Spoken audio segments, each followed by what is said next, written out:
عمران خان صاحب نے آصم منیر صاحب سے بارے میں جو بات کی تھی لاسٹ ہیئرنگ پہ چند روز پہلے، وہ آصم منیر صاحب کو باتیں پسند نہیں آئیں، اور انہوں نے اب اس کے بعد عمران خان صاحب پہ ذرا تھوڑی سی سختیاں بڑھا دی ہیں، اور نہ صرف سختیاں بڑھا دی ہیں بلکہ بشرا بی بی پر بھی سختیاں بڑھا دی گئی ہیں۔ دونوں مقید جو ہیں اس وقت جیل میں ہیں، اور اس کے ساتھ ساتھ جو پاکستان تحریک انصاف کے دیگر رہنما ہیں ان پر بھی کوئی آسانیاں نہیں۔ شاہ محمود قریشی صاحب ہیں، چودھری پرویز الہی صاحب ہیں، ان پر بھی ذرا ان کو بھی ٹائٹ کر دیا گیا، ان کی سچویشن بھی ٹائٹ ہے جیلوں کے اندر۔ اس طریقے سے عالیہ حمزہ ہیں، صنم جاوید ہیں، ڈاکٹر یاسمین راشد ہیں، عمر فراز چیمہ ہیں، سب پہ ایک مشکل وقت آ چکا ہے۔ میاں محمود رشید ہیں، اعجاز چودھری صاحب ہیں، دیگر جتنے بھی ہیں، اور اس کی وجہ یہ ہے کہ عمران خان صاحب نے آصم منیر صاحب کا جو لندن پلان ہے، نواز شریف صاحب کا، آصم منیر صاحب کا، اس لندن پلان کے بارے میں اوپنلی اس کو ڈسکس کیا اور میڈیا کو بتا دیا۔ ابھی یہ صرف شروعات ہیں، اور ابھی 2-4% آپ کہہ لیں کہ ابھی تو صرف اشارہ کیا۔ عمران خان صاحب سب کچھ جانتے ہیں اور ان کے پاس ساری چیزیں موجود ہیں، ساری معلومات موجود ہیں۔ آج پھر ہم نے اس کا ایک ہلکا سا دیکھا، اور وہ یہ ہے کہ عدت کیس میں عمران خان اور بشرا بی بی جس طریقے سے سزا سنائی گئی، نہ صرف یہ کہ یہ سزا غیر آئینی اور غیر قانونی ہے، بلکہ یہ اسلامی اصولوں کے بھی خلاف ہے، غیر شرعی بھی ہے، اس کا دین میں بھی کوئی گنجائش نہیں ہے جس طریقے سے عدت کیس میں دو میاں بیوی کو سزائیں سنائی گئی ہیں۔ اور یہ میاں بیوی کو سزا سنانے کا اس سے پہلے بھی علماء کرام بھی اس کی نفی کر چکے ہیں، اس کو رد کر چکے ہیں۔ اب یہ مقدمہ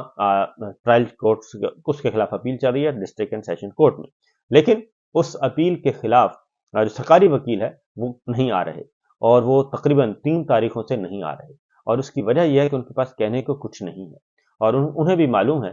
سرکاری وکیل رضوان عباسی صاحب کو، ان کو بھی معلوم ہے کہ یہ کیس ان کو وہ ڈیفینڈ نہیں کر سکتے۔ اس لیے آج پھر اس کی ہیئرنگ ہوئی، اور اس ہیئرنگ میں آج جج صاحب نے بھی کہہ دیا، اور جو دوسرے جو اسپیشل پروسیکیوٹر آئے تھے انہوں نے بھی کہہ دیا کہ یہ کیس نہیں بنتا، لیکن اس کے باوجود کیونکہ بشرا بی بی بھی ڈیل نہیں کر رہی اور عمران خان صاحب بھی ڈیل نہیں کر رہے، اور نہ این آر او مانگ رہے ہیں اور نہ این آر او دے رہے ہیں، اس وجہ سے ان پہ سختیاں کی جا رہی ہیں۔ تو میں ذرا آپ کو تھوڑی سی سماعت سنوا دوں کہ عثمان ریاض گل ایڈوکیٹ عدالت میں پیش ہوئے عمران خان صاحب کی طرف سے، بشرا بی بی کی طرف سے۔ انہوں نے کہا جی اگر پروسیکیوشن آ جائے اور بحث کرے تو میں بھی بحث کروں گا اور سزا معطلی کی درخواست کروں گا۔ سائفر کیس میں ایک روز وکیل دیر سے پہنچے تو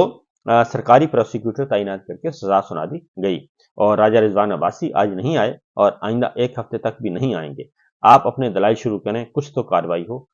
جج شاہ رخ ارجمند نے کہا، کیونکہ وہ بھی ضد ہوئے ہوئے ہیں، ان کے بھی احکامات کی پرواہ نہیں کی جا رہی، اور ذہن میں رکھیے گا یہی کام 6 آنریبل ججز اسلام آباد ہائی کورٹ نے یہی ساری جو ہیں انہی اقدامات کے بارے میں سپریم جوڈیشل کونسل کو آگاہ کیا کہ کس طریقے سے ججوں کو دبا کے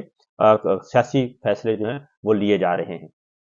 تو جج صاحب کہہ رہے ہیں کہ چلیں آپ اپنی کارروائی تو شروع کریں، دیکھتے ہیں کیا ہوتا ہے۔ آپ نے گزشتہ سماعت پر کچھ معاونت کا کہا تھا، جج صاحب نے کہا، تو سلمان اکرم راجہ سے بھی عدالت میں آ گئے، عثمان گل صاحب بھی تھے اور سلمان اکرم راجہ صاحب بھی تھے، دونوں وکیل موجود تھے، لیکن سرکار کی طرف سے کوئی بھی نہیں تھا۔ جوڈیشل ریکارڈ دیکھیں، عدالت نے کہا ملزم چارج شیٹ پر دستخط نہیں کیے جبکہ دستخط ہوئے ہوئے، اور جوڈیشل آرڈر پر بھی مناسب نہیں، بشرا عمران کا کہا گیا اطلاع کے بغیر واپس چلی گئی، اور بشرا بی بی کے استثناء کی درخواست اور شوکت خانم کا میڈیکل بھی ساتھ لگایا گیا، اور ٹرائل میں قانونی تقاضے پورے نہ ہونے اور ملزمان کو شفاف ٹرائل کا حق نہ دیا گیا۔ صبح 10 بجے سماعت شروع ہوئی، اور رات 10:30 بجے 11 بجے عدالت نے حتمی دلائل کا کہہ دیا، اور وکلا جیل میں کھائے پیے بغیر لگے رہے، اور اس کا کیا حال ہوا ہوگا عثمان ریاض گل نے یہ اس دن جو جیل میں ہوا تھا وہ بتا رہے ہیں، اور یہ سارا کچھ انہوں نے بتا دیا۔ مسئلہ یہ ہے کہ یہ تو ہر کسی کو پتا ہے کہ عدت کا کیس کس نوعیت کا ہے، اور یہ صرف اور صرف انتقام لیا جا رہا ہے۔ اور میں اگین کہوں گا آرمی چیف آصم منیر صاحب سے کہ رمضان المبارک ہے اور ختم ہو گیا، بلکہ آج آخری روزہ تھا، اور حافظ قرآن ہے، وہ قرآن مجید انہوں نے حفظ کیا ہوا ہے، اور